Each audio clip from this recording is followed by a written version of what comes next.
눈이 그냥 이거 온다고 해야 되나요? 눈이 내릴 거면 좀 왕창 내리든가 오는 것도 아니고 하는데, 그래서 이걸 눈이 더 내릴 때까지 기다렸다가 눈을 치울 요량입니다. 깨를 부리는 거죠. 임명국 교수님이 했던 말이 그래요. 사람한테 기회가 왔을 때 기회를 잡아라. 승부를 걸어야 할 때는 승부를 걸어야 한다. 또 내지는 만용을 부리면은 패가 망신한다. 인체 파동 원리의 오작동 원리, 균형 원리, 밸런스는 항상성의 원리입니다. 저도 그래요. 제가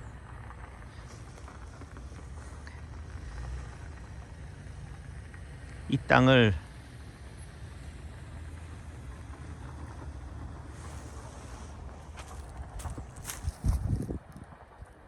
다행이네요. 감사합니다. 저는 기도했습니다. 잘 내려가기를, 미끄러지지 않기를. 불구경꾼은 뭐 하겠어요. 미끄러져라 하겠지만은 이 건물 관리하는 입장에서는 뭐예요? 사고 나면 안 됩니다. 돈과 직결되는 문제이기 때문에. 그래서 포지션에 따라서, 스탠스에 따라서 다르다. 그래도 인연이 닿아서 우리 저희 한연에 오시는 단골 분의 땅이었죠. 경매로 넘어왔는데 다행히 인연이 돼서 제가 낙찰을 받은 거죠. 좋은 마음을 썼기 때문에 제게 되었다. 또 싸게 산 덕분에, 싸게 산 탓에 여기다가 코로나 시기에 건물을 지은 거죠. 금리가 싼 탓에 또 일을 저지른 거죠. 또 이 일을 시작한 김에 제대로 해야 된다 해서 결국은 또 무리를 한 거죠. 제가 잘한 거, 저 외부 외벽을 화강암 계열인 사비석으로 한 거를 다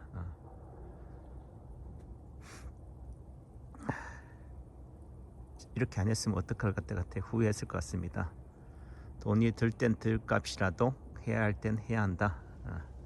내지는 시간이 돈이다 하더라도 멈출 때는 멈춰야 한다. 덕분에 이 건물을 지은 탓에 골병이 들고 있습니다. 온 가족이 다 길거리로 나앉게 되었습니다. 편안하게 집에서 등 따시게 커피 마시면 될 일인데 이렇게 영업장을 나와서 아침부터 새벽부터 청소해야 되고, 저는 눈을 치워야 합니다. 다시 그때로 돌아간다면은 일을 안 벌리고 싶다 하겠지만은 저는 또 일을 벌릴 겁니다. 그래도 임영육 교수님이 하시는 말씀을, 승부를 걸어야 할 때는 걸어야 한다. 배팅을 해야 할 때는 배팅을 해야 하는 거죠. 제가 봤을 때는 이 건물이 저희 인생에 있어서의 마지막 승부수였다라는 생각이 듭니다. 언제 또 이렇게 하겠습니까? 마한 얘기로 집사람한테 또는 처자식으로부터 쫓겨났었다면 혼자라면은 또 일을 저지르겠지만은, 처자식을 거느린 가장 입장에서는 이젠 더 이상은 못한다. 이제는 할 만큼 했다라는 관점이 돼요. 그런 의미 속에서는 제 인생에서의 마지막 승부수를 제천시 내제로 300 이 건물, 이 공간을 만드는데, 조성하는데 한 거죠. 힘든 시기가 어느 하루 또 없었겠냐마는, 그래도 임명록 교수님의 강의를 듣고 나니까 이게 나의 승부수였구나. 승부를 걸어야 할 때는 걸어야 하는 거구나 라는 생각이 듭니다. 눈 내리는 날 이렇게 호사를 누릴 수 있는 게 얼마나 행복한 일입니까?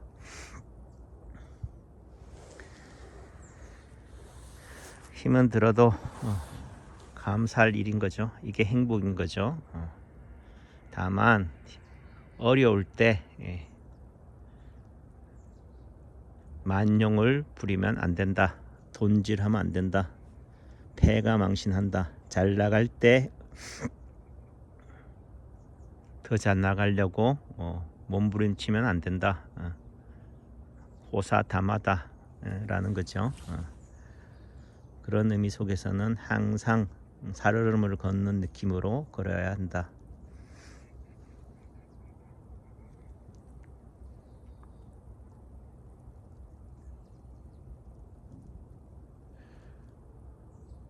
사람들은 임명록 교수가 왜 어떻게 저렇게 호언장담을 할 수 있을까?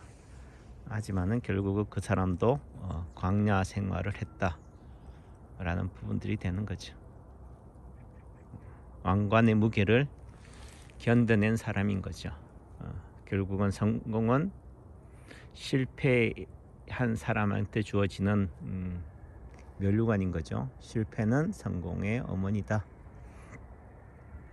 긴 겨울이 있어야지만이 봄에 꽃이 피는 거고 잎이 생동하는 겁니다.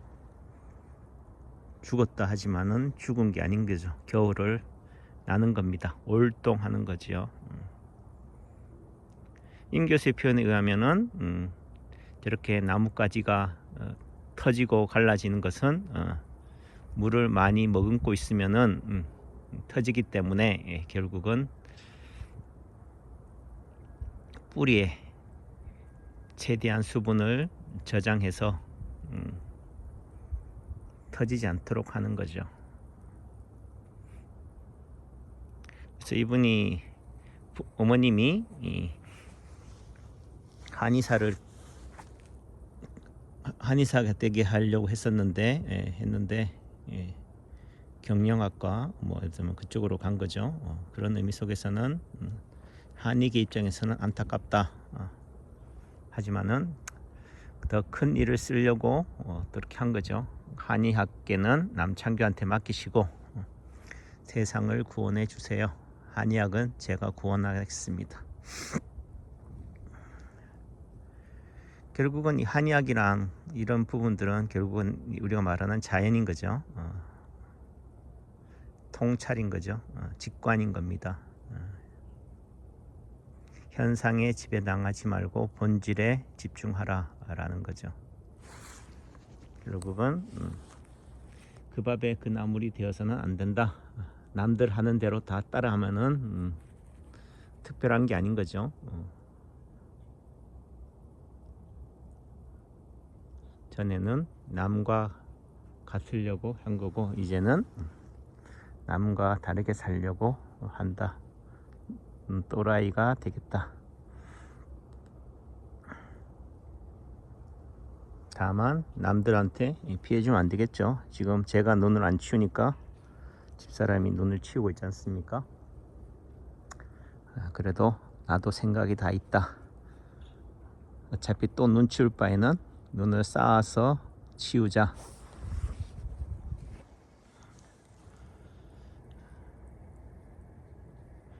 저의 배필입니다. 선생연분이겠죠. 조심스러운 얘기긴 한데 우리 어제 문산 갔던 병원 인턴 때 나의 롤 모델이었던 김윤식 교수의 부인하고 저하고는 또 이게 뭐라 그러나요? 이게 삼각관계라고 그래야 되나? 한때 김윤식 교수님이 학생 때인가 아니 병원 전에 그렇게 먼저 맞선이라고 해야 되나요? 그렇게 미팅이라고 해야 되나?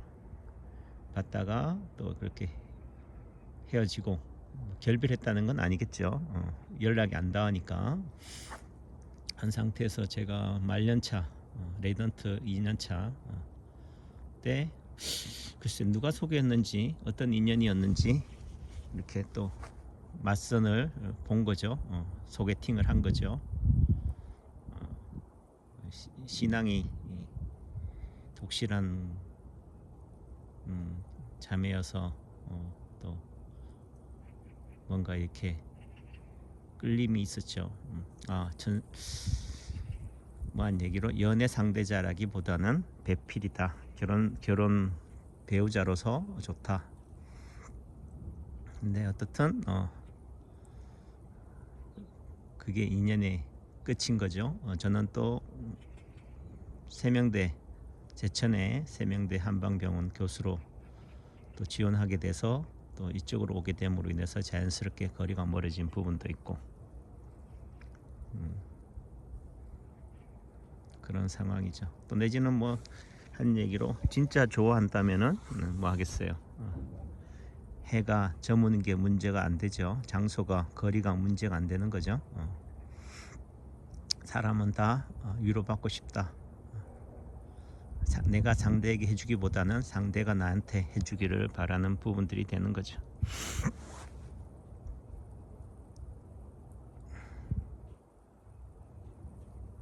그래서 근데 나중에 알고 보니까 뭐 제가 결혼은 제가 먼저 했을 거예요. 저도 뭐 이렇게 하다가 했는데 나중에 김윤식 병원장이랑 결혼했다. 그래서 놀라기도 한다 하지만은 정말 잘 됐다. 축하한다. 천생연분이다. 라는 생각이 들죠. 내 중심적으로 봤을 때는 아쉽다, 안타깝다가 되지만은 상대 자매의 입장에서 본다면은 결국은 어떻겠어요? 최고의 배필 반려자를 만나야 되는 거죠. 뭐한 얘기로 내가 봐도 나보다는 김윤식 교수가 더 낫다, 월등히 낫다라는 부분들이 되는 거죠. 예를 들면 제 딸이라도 당연히 저한테보다는 김윤식 병원장한테 보내겠다라는 거죠. 그렇다고 해서 이게 뭐 물건이냐 넣었다 들었다 놨다 하게라고 하겠지만은 그게 아닌 거죠. 어제 김윤식 병원장 부친상 당해서 문상을 가면서도 한편으로는 좀 뭔가 이게 껄끄럽죠. 껄끄럽다고 그래야 되나, 뭔가 그런 느낌이 있잖아요. 궁금하기도 하지만은 한편으로는 어색함, 미묘한 그런 부분들이 되는데 또 어떻게 변했을까 라는 생각이 드는데 30년이네요. 30년 세월이네. 30년 사이에 어떻게 변했을까. 그래도 그 얼굴이 그대로 남아 있더라. 그래서 헤어지면서 이제 짧은 새에 이제 대화를 나눴죠. 그 사모님이 하시는 말씀, 재수 씨라고 해야죠.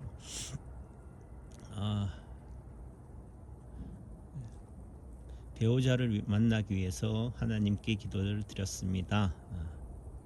그래서 누가 나의 배우자인지 응답을 기다렸습니다. 그런데 예를 들면 그 당시에 이제 저한테 제천에도 한번 오셨었어요. 왔었는데 응답이 아니더라. 그러면 누구지? 내 주변에 가장 그 기도의 조건과 가장 가까운 사람이 내가 아니면 누구지? 그때서야 예전에 만났던 김윤식 교수가 생각이 나더라는 거죠. 또 그런 사이에 자연스럽게 또 다시 만남이 이어지고 그래서 됐다. 그래서 저한테 고맙기도 하면서 미안하기도 하다라는 말씀을 하는데 어떤 면에서는 이 두 남자 사이에서 줄다리기 했다라고 할 수도 있겠죠. 저는 그렇게 생각하지 않습니다. 다 느끼는 거죠.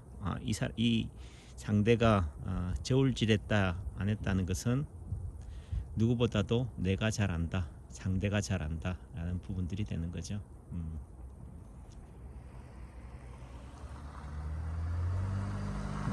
그래도 참 행복하게 잘 살고, 뭐 그거는 뭐 제가 모르니까 직접해서 지켜본 건 아니지만은 그래도 보지 않아도 안다.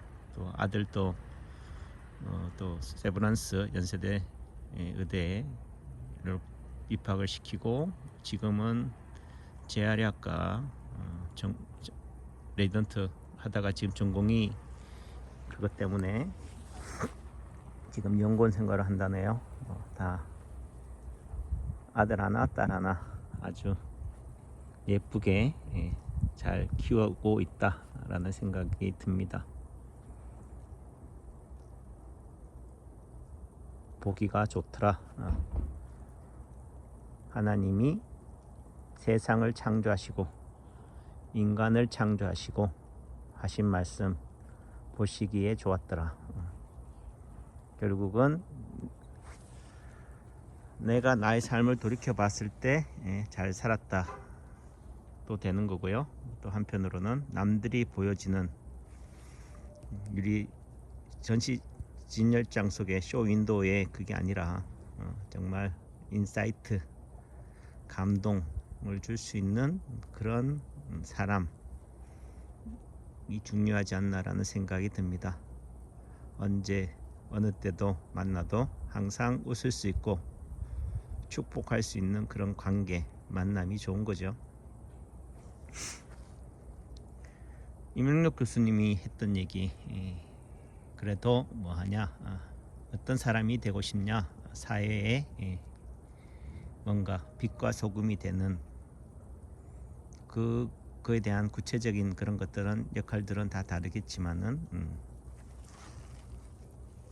그 어머니가 했던 말, 개인적으로 유학을 보내면서 이 돈은 우리 가정에서 나오는 돈이지만은 그 크게 보면은 이 국가에서 너한테 투자하는 거니까 너가 나중에 성공하면은 너 조국에 다시금 그걸 보답해라, 헌신해라, 도네이션 해라. 그렇기 때문에 이렇게 영상을 찍는 거다 이런 얘기를 하더라고요. 그리고 또 마찬가지로 그런 책을 내는 것도 내가 이 나라에 빚진 것에 대한 거다. 더 이상 이제 나는 세상에 대해서 이 나라에 대해서 빚진 게 없다라는 말을 하잖아요. 인체 파동 원리는 시소 원리다, 균형 원리다. 결국은 나와 세상, 나와 가족, 나와 직장, 나와 주변 사람들 간의 힘 겨루기 밸런스죠. 니 잘났나 내 잘났나를 할 것이냐 그게 아니라 서로 주거니 받거니 하는 관계 입장에 있었다면은 다 빚진 자다. 우리는 청지기로서 각자의 달란트에 맞게 열심히 사회를 위해서 헌신할 일인 거죠. 임명록 교수의 표현처럼 우리는 다음 세대 미래 젊은이들을 위해서 희생해야 된다. 우리 부모님들이 5, 60년대 6.25 월남전 조국 근대화 산업화를 위해서 헌신한 것처럼 우리도 또한 젊은이들한테 다음 세대들한테 희생해야 된다. 함스커 농의 표현처럼 우리는 다음 세대에게 바톤을 넘기는 마라톤 또는 릴레이 경주의 주자다 라는 말처럼 의미 있는 삶을 살아야 된다. 그저 왔다 그저 놀다가 그저 즐기는 삶이 되어서는 안 되는 거죠.